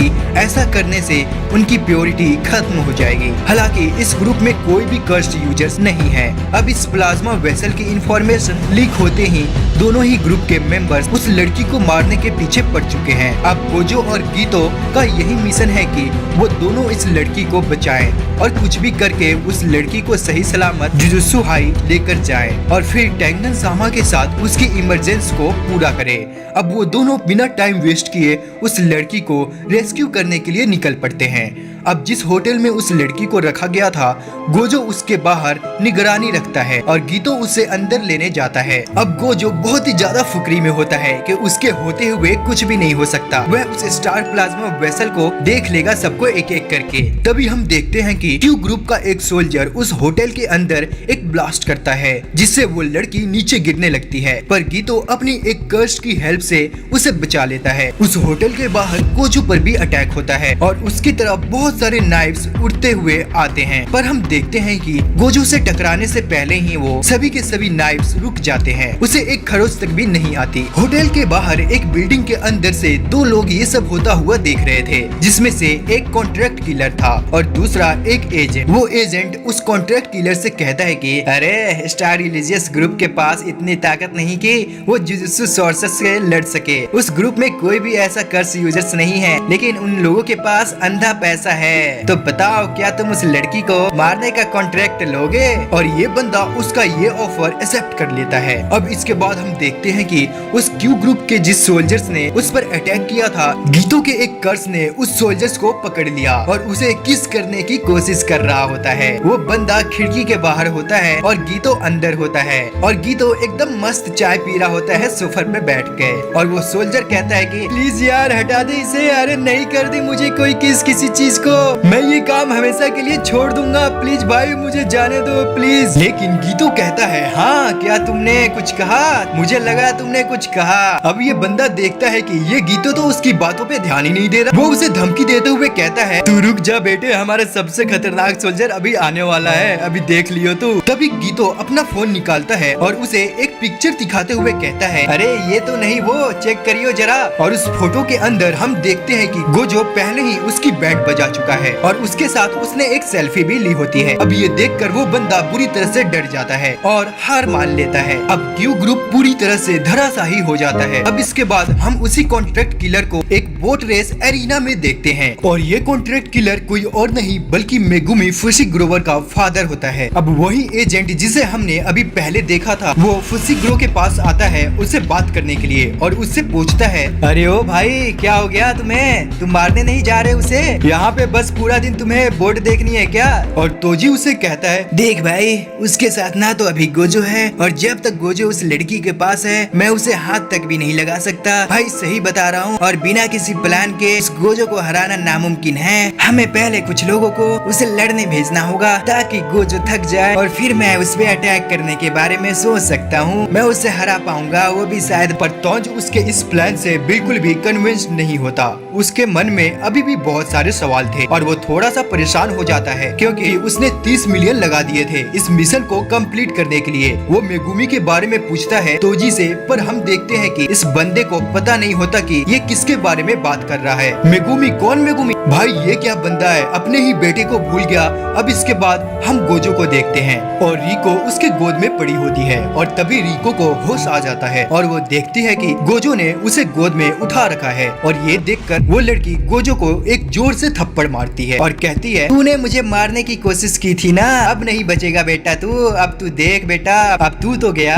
दरअसल इस लड़की को लगता है कि गोजो और गीतो इसे मारने आए हैं, लेकिन गीतो उस लड़की को समझाता है, अरे नहीं नहीं, हम तो तुम्हें बचाने आए हैं। भाई हमें क्यों मार रही हो, हमने क्या किया है? लेकिन रिको उससे कहती है, इम्पॉसिबल, ऐसा नहीं हो सकता भाई, तुम लोग तो शकल से ही गुंडे लगते हो, मुझे तुम पर बिल्कुल भी भरोसा नहीं है। और तभी वहाँ पर रिको की केयर टेकर मिसाता आ जाती है और फाइनली ये औरत रिको को समझाती है कि ये दोनों हमारी तरफ है। और तभी गोजो सोचता है कि उसे तो लगा भाई अगर हम इसे बताएंगे कि इस पे कर्स स्पिरिट ने हमला किया है, इसकी जान खतरे में है, तो ये बहुत ही ज्यादा घबरा जाएगी। पर भाई ऐसा तो बिल्कुल भी नहीं हुआ, ये तो उल्टा हम पे ही शक कर रही है। क्या ये लड़की है यार ये? और तभी वो लड़की उठकर कहती है, नहीं नहीं, मैं नहीं डरती किसी से।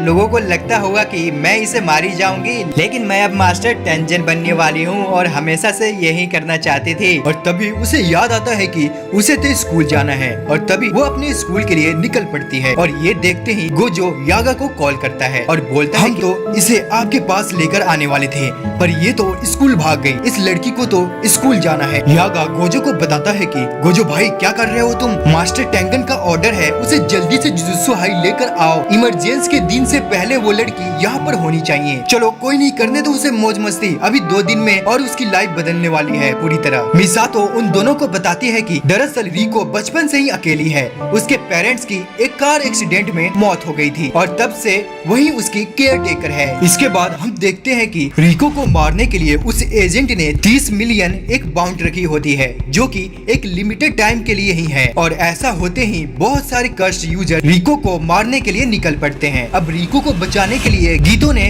उसके साथ अपनी बहुत सारी कर्स्ट स्पिरिट को भेजा हुआ था, जो कि उसकी प्रोटेक्शन करेंगे। लेकिन उसे पता चलता है कि उसकी 2 स्पिरिट्स जो किसी गुंडे ने मार दिया है। और ये पता चलते ही गोजो, गीतो और मीसा उस स्कूल की तरफ निकल पड़ते हैं उसे बचाने के लिए। अब स्कूल पहुंचते ही गीतो उसी कर्स्ट स्पिरिट को ढूंढने लगता है जिसने उसकी स्पिरिट्स को मारा था। उधर वो एजेंट तोजी को कॉल करता है और कहता है, रिको उसके स्कूल में ही है और अगर तुमसे पहले किसी और कर्स्ट यूजर्स ने उसे मार दिया तो 30 मिलियन तुम्हें नहीं मिलेंगे, कुछ नहीं मिलने वाला तुम्हें, समझ गए ना? पर तोजी उसे कहता है, भाई तुम ये मत बोलो कि वहाँ पे गोजो खड़ा है, वहाँ पे उसके साथ जब तक गोजो रिको के साथ है उसका कोई बाल भी बाका नहीं कर सकता। और अगले 48 घंटे तक वो सभी हंटर्स गोजो और बाकी सोर्सर्स को बड़े थकाने का काम करने वाले हैं और देखा जाए तो वो हमारा काम फ्री में कर रहे हैं। अब इसके बाद हम देखते हैं कि गीतो फाइनली उसी कर्स्ट यूजर के सामने खड़ा होता है जिसने उसके उस दोनों स्पिरिट्स को मारा था। और उसे देखकर लगता है कि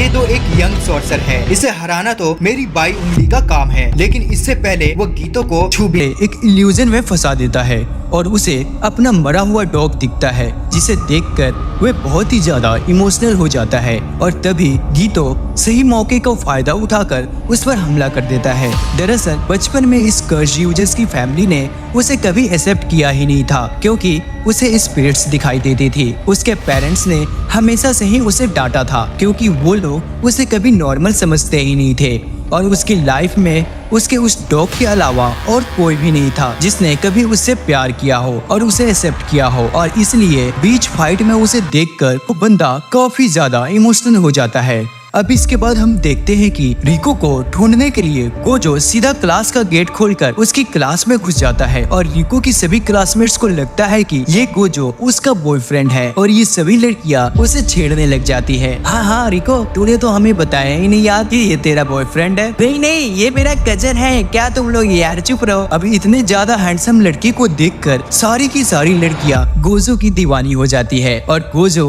अपना एक पोज देता है उन लड़कियों के सामने और सभी लड़कियां पागल हो जाती है, जैसे उन्होंने किसी बीटीएस के मेंबर को देख लिया हो। और तभी रिको की टीचर भी वहां आकर गोजो को उसका नंबर दे देती है और कहती है प्लीज कॉल मी।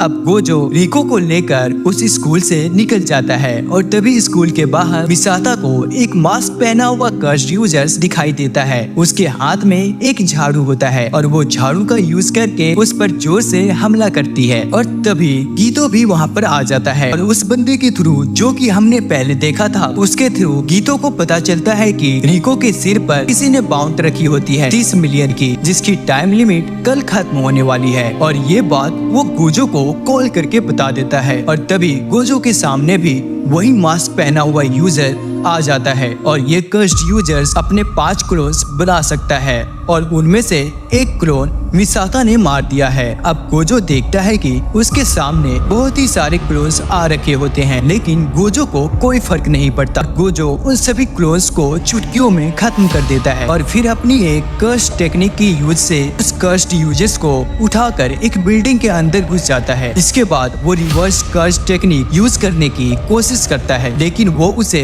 एक्टिवेट नहीं कर पा और इससे हमें रियलाइज होता है कि अभी तक गोजो रिवर्स कर्स्ड टेक्निक का यूज नहीं कर पाता और गोजो एक पंच से ही उस यूजर को खत्म कर देता है। रिको ये देखकर काफी ज्यादा इम्प्रेस हो जाती है कि किस तरह गोजो ने बिना एफर्ट के उस यूजर को चुटकियों में ही खत्म कर दिया और रिको को रियलाइज होता है कि ये बंदा बहुत ही ज्यादा स्ट्रॉन्ग है। और तभी अचानक से रिको के फोन पर एक मैसेज आता है जिसे देखकर रिको के होश उड़ जाते हैं। दरअसल मिसाता को किसी ने किडनैप कर लिया था। अब रिको गोजो को मैसेज दिखाती है पर गीतो इस बात के लिए खुद को ब्लेम करता है। अगर मैंने मिसाता को अकेले नहीं छोड़ा होता तो ऐसा नहीं होता। और गोजो उसे समझाता है कि ऐसा कुछ नहीं है भाई, उसे ये लगता है कि अब उसके दुश्मन मिसाता के बदले रिको की डिमांड करने वाले हैं या फिर उनसे कहेंगे कि अगर तुम्हें मिसाता जिंदा चाहिए ना तो रिको को हमारे हवाले कर दो या उसको मार दो। वो किडनैपर्स उन्हें एक्सचेंज करने के लिए एक दूसरे शहर में बुलाते हैं। गोजो प्लान करता है कि हम रिको को जुजुत्सु हाई में ड्रॉप करके शोको को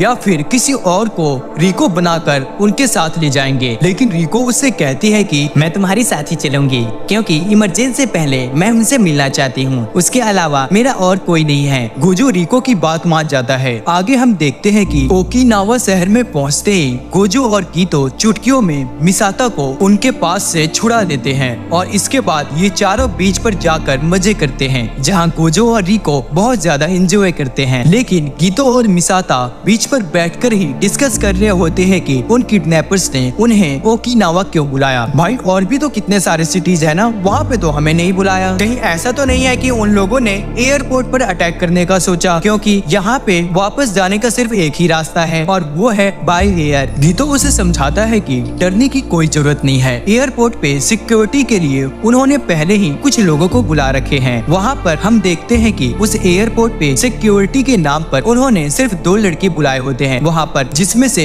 एक था हनामी जिसे हम पहले देख चुके हैं और दूसरे लड़की का नाम है हाईबारा। हाईबारा इस मिशन के लिए काफी ज्यादा एक्साइटेड होता है क्योंकि वो बस किसी तरह से गोजो को इम्प्रेस करना चाहता है। उधर हम देखते हैं कि फ्लाइट का टाइम होने वाला था और इसलिए गीतो गोजो से कहता है कि चल भाई बहुत हो गई मटर गश्ती, टाइम हो गया है फ्लाइट का, चलो अब। और ये सुनकर रिको बहुत ही ज्यादा उदास हो जाती है क्योंकि अभी तो उसे मजा आना शुरू हुआ था और वो काफी ज्यादा दुखी हो जाती है क्योंकि वो भी ऐसे नॉर्मल लाइफ ही जीना चाहती थी, लेकिन अब सब कुछ खत्म होने वाला था। गोजो रिको को देखकर समझ जाता है और उसे कहता है हम आज नहीं कल जाएंगे क्योंकि इमरजेंसी डे वैसे भी कल शाम को है और इस शहर में टोक्यो से तो बहुत ही कम कर्स्ड यूजर्स है, तो हम लोग यहाँ पर सेफ रहेंगे और कल सुबह इसके सर से बाउंस भी उतर जाएगी। कोई भी इस पर अटैक करने की कोशिश नहीं करेगा। तो देखा जाए तो ओकिनावा टोक्यो से तो काफी बेटर ऑप्शन लग रहा है मुझे। और ये सुनकर रिको दोबारा से बहुत ही ज्यादा खुश हो जाती है। लेकिन एक बात गीतो को बहुत ही ज्यादा परेशान कर रही होती है। गीतो गोजो को लेकर काफी ज्यादा चिंता में था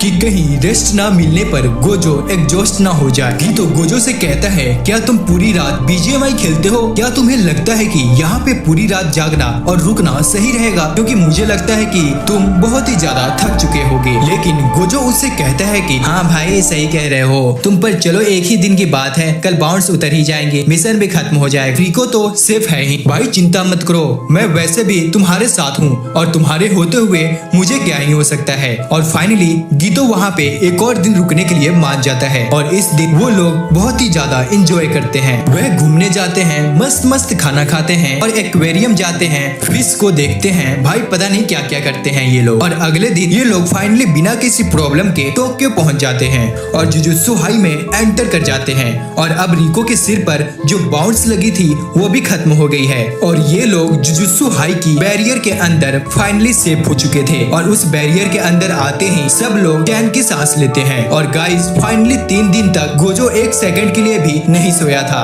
गीतो उससे कहता है वाह भाई बहुत ही बढ़िया, और उससे कहता है चलो भाई थोड़ा रिलैक्स कर लो, अब गोजो हो गया हमारा काम। अब गोजो फाइनली एक चैन की सांस लेता है। लेकिन तभी पीछे से गोजो के ऊपर एक अटैक होता है। एक तलवार उसके सीने में घुस जाती है। ये देखकर गीतो के होश उड़ जाते हैं क्योंकि जुजुत्सु हाई के स्कूल के बैरियर के अंदर एंटर करना इम्पॉसिबल है। और तो और गोजो को छुपा, लेकिन ना ही इस बंदे ने उस बैरियर को तोड़ के अंदर आया बल्कि गोजो के सीने में एक तलवार भी घुसा दी। और हमें पता चलता है कि ये बंदा कोई और नहीं बल्कि तोजी फुसिग्रो है। और हम देखते हैं कि गोजो ऐसे खड़ा था, ऐसे उसको कुछ महसूस ही नहीं हो रहा। गोजो पीछे मुड़कर देखता है और पूछता है अबे हम पहले क्या मिल चुके हैं? इसके बाद हमें एक फ्लैशबैक दिखाया जाता है। तोजी गोजो को बताता है कि कुछ साल पहले जब मुझे गोजो क्लैन के 6th आइड बॉय के बारे में पता चला तो मैं बहुत ही ज्यादा उत्सुक हो गया था और इसलिए मैं तुम्हें वहाँ पर देखने आया था। तब तुम बच्चे थे, लेकिन इसके बावजूद तुमने मुझे सेंस कर लिया और उस टाइम पर ऐसा कोई भी नहीं था जो मुझे सेंस कर सकता था और तुम पहले और आखिरी इंसान हो जो मुझे सेंस कर पाए थे। और उस दिन से ही मुझे तुम्हारी ताकत का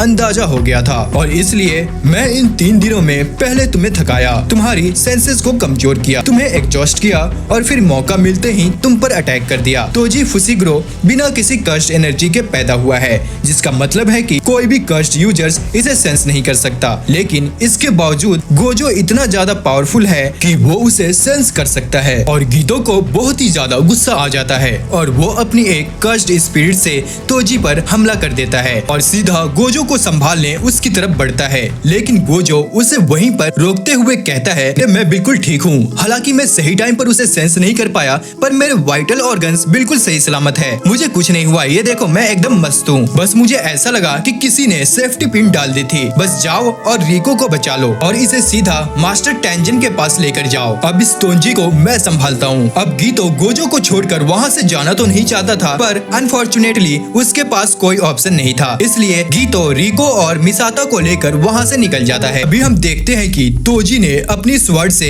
गीतो की कर्स्ट स्पिरिट के टुकड़े टुकड़े कर दिए हैं और अब गोजो और तोजी के बीच में फाइट होने वाली है। अब गोजो देखता है कि उसके हाथ में जो इस वक्त तलवार थी, बल्कि वो तलवार नहीं थी जिससे अभी उसने अटैक किया था, ये एक दूसरी तलवार थी जो कि एक कर्स्ट टूल है। और तो और अब तोजी के गले के ऊपर एक कर्स्ट स्पिरिट भी बैठी हुई है। इस तरफ गोजो को जिंदा देखकर तोजी बहुत ही ज्यादा हैरान हो जाता है और कहता है अबे तू जिंदा कैसे बच गया? मुझे पता ही था तू ऐसे थोड़ी मरने वाला है और मुझे लग रहा है कि तूने रिको को भी भेज दिया, कहीं दिख भी नहीं रही वो। लेकिन गोजो उसकी किसी भी बात का कोई भी जवाब नहीं देता और अब तोजी फाइनली गोजो को अपना प्लान बताता है कि रिको के ऊपर बाउंड लगाने वाला वही था। मुझे पता था अगर मैं तुम पर डायरेक्ट हमला करूंगा तो मैं नहीं जीत पाऊंगा, मैं कभी सामने से आकर तुम्हें हरा नहीं सकता, इसलिए पहले मैंने तुम्हें थकाया, मिसाता को किडनैप किया, ये सब मेरा ही किया धरा था। ये सुनकर गोजो को काफी ज्यादा गुस्सा आ जाता है और वो तोजी पर अपना पहला अटैक करता है। लेकिन हम देखते हैं कि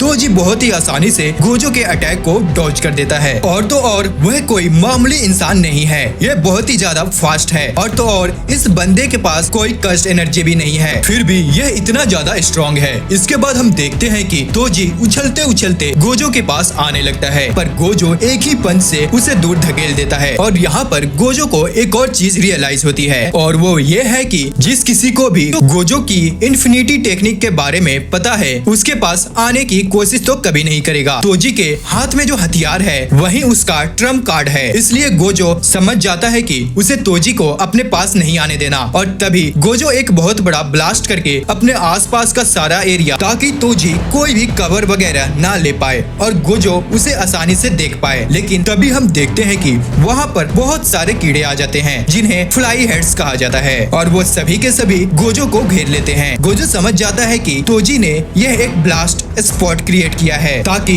वो उसे देख ना सके। और तभी गोजो समझ जाता है कि इसका मतलब ये है कि वो रिको के पीछे चला गया है। अब गोजो रिको के पीछे आने ही वाला होता है कि तभी गोजो रियलाइज करता है कि तोजी उसके पास आ चुका है और ये भी उस तोजी की एक चाल थी, उसे ये सेंस करवाने के लिए कि तोजी रिको के पीछे भाग चुका है, लेकिन वह अभी भी वहीं पे था। और इससे पहले कि गोजो तोजी को अपने पास आता हुआ सेंस करता, तोजी अपनी कर्स्ड वीपन की हेल्प से गोजो पर हमला कर देता है और उसे चीर देता है। वह उसके दोनों के दोनों पैरों पर बुरी तरह से हमला करता है और ये इतना खतरनाक था कि गोजो एक ही सेकंड के अंदर अंदर जमीन पर लेट जाता है और अब गोजो ऑलमोस्ट मरने वाला था। अब आप सोच रहे होंगे कि गोजो के पास इतना ज्यादा पावर थी और उसके पास इन्फिनिटी शील्ड भी है, तो ये तोजी पर अटैक कैसे कर पाया? तो दोस्तों, दरअसल इस बंदे के पास एक स्पेशल ग्रेड कर्स टूल है जिसका नाम है इनवर्टेड स्पीयर ऑफ हेवन। और इस टूल की खासियत यही है कि इस वीपन से किया गया कोई भी अटैक सामने आने वाली किसी भी टेक्निक को ब्रेक कर सकता है, इसलिए वो वीपन गोजो की इन्फिनिटी बैरियर को ब्रेक करते हुए गोजो के अंदर पहुंच पाया। अब दूसरी तरफ हम गीतो को देखते हैं जो कि रिको को लेकर उसी जगह पर आ जाता है जहां पर इमरजेंस किए जाने वाला है और यहाँ से आगे सिर्फ रिको और गीतो ही जा सकते थे। रिको मिसाता को एक आखिरी बार गले लगाती है और उसे एक फाइनल गुड बाय कहती है और रिको बहुत ही ज्यादा इमोशनल हो जाती है क्योंकि उसे पता है कि वो उसे दोबारा कभी नहीं देखने वाली और अब सब कुछ बदल जाएगा। और इसके साथ ही वो फाइनली उसी जगह पर पहुंच जाते हैं जहां पर मास्टर टेंजन होता है और गीतो उसे बताता है कि इसी जगह पर तुम्हारी इमरजेंसी होगी, अब तुम अंदर जा सकती हो। स्टेयर्स की तरफ से होते हुए गेट तक जाना है और यहाँ पर भी एक बैरियर है और इस बैरियर के अंदर सिर्फ वही जा सकता है जिसे मास्टर टेंजन ने खुद बुलाया है, मतलब कि तुम। और हाँ, तुम्हारे पास एक और ऑप्शन भी है, अगर तुम चाहो तो इसी वक्त यहाँ से जा सकती हो और वापस से अपनी नॉर्मल लाइफ जी सकती हो। यह सुनकर रिको बहुत ही ज्यादा शॉक्ड हो जाती है क्योंकि उसे लगा था कि वापस जाने का कोई भी ऑप्शन नहीं था। गीतो उसे बोलता है कि हमारे टीचर यागा ने हमें बताया कि इमरजेंसी तुम्हारी मौत के बराबर है और इसलिए गोजो और मैंने ये डिसाइड किया था कि अगर इमरजेंसी के लिए तुमने मना कर दिया तो हम तुम्हें जाने देंगे। हम इतने बुरे इंसान भी नहीं हैं, हम दिखने में लगते होंगे पर मुझे पता है कि अगर हमने ऐसा कर दिया मास्टर टेंजन हमारी सिट्टी पिट्टी गुल कर देगा। पर रिको, तुम्हारी मर्जी के बिना कोई भी इमरजेंसी नहीं होगा। गीतो की बात सुनकर रिको की आंखों में आंसू आ जाते हैं और वो उसे कहती है कि तुम्हें पता है कि मॉम डैड के जाने के बाद मैं बिल्कुल अकेली हो गई थी। मुझे पता था कि मेरे होने या ना होने का कोई मतलब नहीं है। अब सब लोग मुझे कहते हैं कि तुम बहुत ही ज्यादा स्पेशल हो, तुम सबसे अलग हो और इसलिए मैंने इमरजेंसी करने का डिसाइड किया था। मुझे लगा था कि अगर मैं मर ही जाऊंगी तो क्या ही फर्क पड़ेगा, लेकिन जब मैंने अपने दोस्तों के साथ तुम लोगों के साथ टाइम स्पेंड किया तो मुझे रियलाइज हुआ कि मेरे होने से फर्क पड़ता है। मैं बहुत ही ज्यादा खुश थी और सच बोलूं तो मैं जीना चाहती हूँ, मैं तुम लोगों के साथ वापस घूमना चाहती हूँ। और अब गीतो रिको की तरफ अपना हाथ बढ़ाता है और कहता है कि रिको चलो घर चले। अब रिको बहुत ही ज्यादा इमोशनल हो जाती है और अपना हाथ गोजो को देने ही वाली होती है और तभी एक गोली रिको के सर के आर पार निकल जाता है और रिको वहीं पर मर जाती है और ये गोली उस पर तोजी ने चलाई थी। गीतो को यकीन नहीं होता कि आखिर ये क्या हुआ और तोजी को वहाँ पर देखकर गीतो शॉक्ड रह जाता है और तोजी गीतो को कहता है कि हाँ, मैंने गोजो को मार दिया। और ये सुनते ही गीतो अपना सबसे पावरफुल कर्स्ड स्पिरिट बाहर निकालता है और कहता है अगर ऐसा है तो तुम नहीं बचने वाले, मैं तुम्हें इसी वक्त मार दूंगा। अब उन दोनों के बीच में बहुत ही ज्यादा खतरनाक फाइट होनी शुरू हो जाती है और तोजी गीतो के ऊपर 3 बुलेट से फायर करता है। हालांकि गीतो उन बुलेट से बच जाता है, लेकिन गीतो देखता है कि उसके सबसे ज्यादा पावरफुल कर्स्ट से लड़ने के बावजूद भी तोजी एकदम सही सलामत खड़ा होता है। यह देखकर गीतो काफी ज्यादा शॉक हो जाता है। तोजी उसे बताता है कि वो कैसे बैरियर के बावजूद भी स्कूल में घुस पाया और उसे बताता है कि जुजुत्सु हाई की बैरियर सिर्फ स्कूल को पाने का काम करते हैं और अगर किसी को मेन गेट पता हो तो वो बहुत ही आसानी से अंदर आ सकता है और स्पेशली मेरे जैसा कोई जिसके पास कोई कर्स एनर्जी भी नहीं है जिससे कि मुझे ट्रैक किया जा सके। मैं एक भूत हूँ, भूत। और ये तो और भी आसान हो गया जब जुजुत्सु हाई के बाकी लोग उन फ्लाई हेड से निपट रहे थे। तो अब तुम सोच रहे होगे कि मेरे पास ये कर्स्ड स्पिरिट कहाँ से आई और ये कर्स्ड टूल कहाँ से आया। तो अब मैं तुम्हें बताता हूँ कि ये कर्स्ड स्पिरिट मेरे किसी पेट की तरह है और मैं इसके अंदर अपने टूल्स को रख सकता हूँ और उसके बाद मैं जितना चाहे इसको उतना छोटा करके खा जाता हूँ और इस तरह से ये कर्स्ड मेरी तरह इनविजिबल हो जाता है। और अब गीतो को समझ आ जाता है कि तोज हेवली रिस्ट्रिक्शंस के साथ पैदा हुआ है। पर गीतो के मन में अभी भी एक सवाल था, यहाँ तक वह पहुँचा कैसे? मुझे पहले ये बताओ कि इस जगह के बारे में किसी को भी पता नहीं था।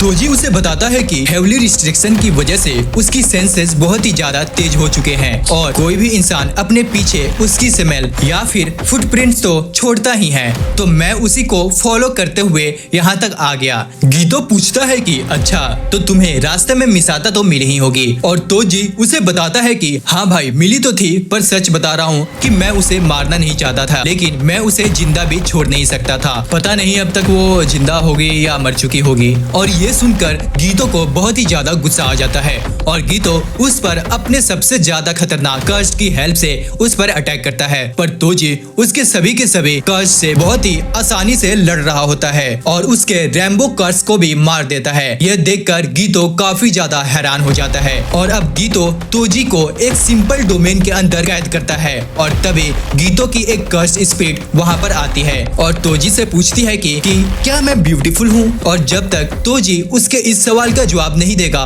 वह वहां से बाहर नहीं जा सकता। और तोजी उसे कहता है सच बोलूं तो बिल्कुल भी नहीं, तुम मेरी टाइप की बिल्कुल भी नहीं हो। और उसे ऐसा बोलते ही तोजी के कान के पास एक कट आ जाता है और बहुत सारे ब्लेड्स तोजी की तरफ आने लगते हैं। लेकिन इससे पहले कि उसे उन ब्लेड से कोई भी चोट लगती तोजी एक ही सेकंड में अपने उस कर्स टूल की हेल्प से उन सभी ब्लेड्स को तोड़ देता है।